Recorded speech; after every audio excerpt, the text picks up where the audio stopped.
Hi കൂട്ടുകാരെ, ഇതിലേക്ക് നിർദ്ദേശിക്കുകയാണ്. പത്തനംതിട്ടയിലെ വെള്ളച്ചാട്ടങ്ങൾ തേടി വീണ്ടും നമ്മൾ നടന്നു വന്നിരിക്കുകയാണ്.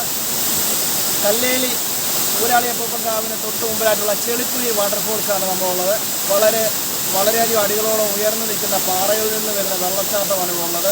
വളരെ ഹൈറ്റാണ്, വളരെയധികം ഹൈറ്റാണ്. ഏറ്റവും വളരെ ഹൈറ്റിൽ വരുന്ന വെള്ളച്ചാട്ടത്തിലാണ് നമ്മൾ നിൽക്കുന്നത്. വളരെ മുകളിൽ നിന്ന് പതിക്കുന്ന വെള്ളച്ചാട്ടമാണ്. ഈ വെള്ളച്ചാട്ടത്തിൽ വരാൻ ഇത്രയും വൈകിയത് എന്താണെന്ന് എനിക്കിവിടെ വന്നപ്പോഴാണ് മനസ്സിലായത്. കാരണം ഏറ്റവും മനോഹരമായിട്ടുള്ളൊരു വെള്ളച്ചാട്ടം, അത് നമ്മളെ കാണിക്കല്ലെന്ന് ദൈവത്തിനുള്ളത് കൊണ്ടാണെന്ന് തോന്നുന്നു നമ്മൾ ഇത്രയും വൈകിപ്പിച്ചത്. ഇവിടെ വന്നു കഴിഞ്ഞപ്പോഴാണ് ചെറിയൊരു ആതിരപ്പള്ളി പോലെയൊക്കെ തോന്നുന്നൊരു വെള്ളച്ചാട്ടം.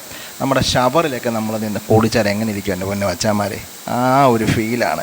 ഈ ചെറിയ മഴയ്ക്ക് ഇങ്ങനെ ഒരു വെള്ളച്ചാട്ടമാണെങ്കിൽ, ഈ ചെറിയ മഴയല്ല, ഇപ്പോൾ ഈ ഒരു ന്യൂനമർദ്ദം പോലെ നിർത്താതെ പെയ്ത മഴയ്ക്കുള്ള വെള്ളമാണ്.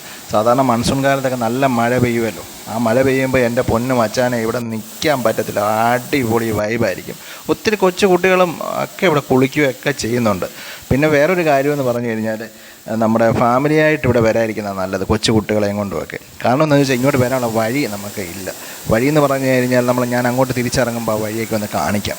ഇത് നമ്മുടെ അരുവിയിൽ നിന്ന് ഇങ്ങോട്ട് വരുന്ന ഒരു വെള്ളമാണ്. നമ്മുടെ മേളിൽ നിന്ന് വരുന്ന വെള്ളം വീണ് കാറയിലൊക്കെ തട്ടി, എൻ്റെ പൊന്നെ അടിപൊളി സാധനമാണ്.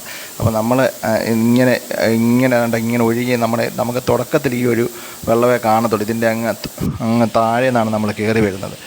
ഇതെല്ലാം അതിൻ്റെ ഒരു ഭാഗങ്ങളാണ്. അപ്പോൾ നമ്മൾ തിരിച്ചിറങ്ങുന്ന വഴിയാണ്. ഞാൻ ഇങ്ങോട്ട് കയറി വന്നപ്പം അത് ദുർഘടം പിടിച്ച വഴിയാണെന്ന് പറഞ്ഞല്ലോ. അപ്പോൾ അതിൻ്റെ ചെറിയൊരു നടപ്പാത പോലെ ഉള്ളൂ.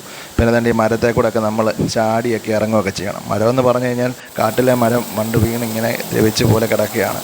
പിന്നെ ഇടയ്ക്കൊക്കെ ഇങ്ങനെ പുല്ലുകളൊക്കെയാണ്, കല്ലും പുല്ലും ഒക്കെയാണ്. അപ്പോൾ അതിലൊക്കെ നമ്മൾ ഒപ്പിച്ചൊക്കെ ഇറങ്ങി പോകണം. അപ്പോൾ നമ്മുടെ വീഡിയോ ഇഷ്ടമെങ്കിൽ ഒന്ന് ലൈക്കും ചാനൽ ഒന്ന് സബ്സ്ക്രൈബ് ചെയ്തേക്കണേ. അപ്പോൾ അടുത്ത വീഡിയോ കാണുമ്പോഴേക്കും ബൈ.